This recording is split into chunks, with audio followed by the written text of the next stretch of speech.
Aira découvre ce qui aurait dû être son laboratoire de physique-chimie, mais elle n'a jamais eu accès à cette salle de classe.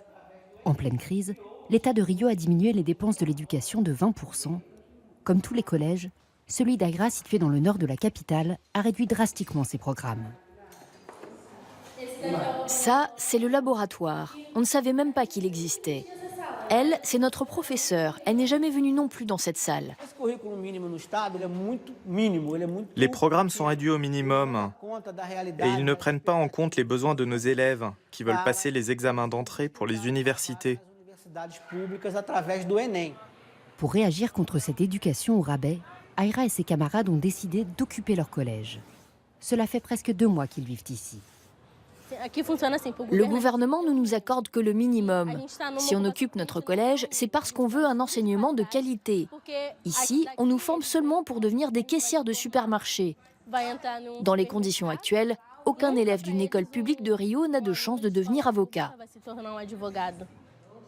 L'école d'Aira a été l'une des premières à se mobiliser. Cuisine, ménage, tous les élèves participent, mangent et dorment sur place. Pas de leader, les élèves se sont organisés en commission. Désormais, 68 collèges de l'État de Rio ont rejoint le mouvement pour revendiquer un nouveau modèle d'éducation. Les élèves ressentent l'école comme une prison, il faut le prendre en compte. Ils réclament une gestion plus démocratique de l'enseignement.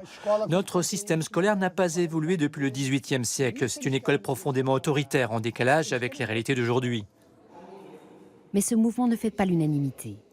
Les professeurs en grève qui viennent donner des cours dans les écoles occupées sont régulièrement menacés par les autorités. Depuis quelques jours aussi, des bandes organisées tentent d'entrer en force dans les écoles pour en déloger les occupants. Nul ne sait qui ils sont vraiment, mais la police laisse faire. Il y avait un élève à la porte de l'école avec des billets dans la main et une mère en faveur de l'occupation lui a demandé « Où tu as eu cet argent ?» Il a dit « Une dame m'a donné ça pour que je mette une raclée aux jeunes à l'entrée de l'école. » On ne sait pas qui est cette femme, si c'est la directrice ou quelqu'un d'autre.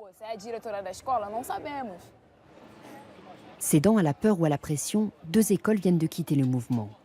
Ailleurs, à Rio, les occupations continuent, encouragées par quelques concessions arrachées au gouvernement, comme l'autorisation pour les élèves de participer à l'élection des directeurs d'établissement. Mais la tension monte, et nombreux sont ceux qui craignent que la police ne procède à des évacuations de force.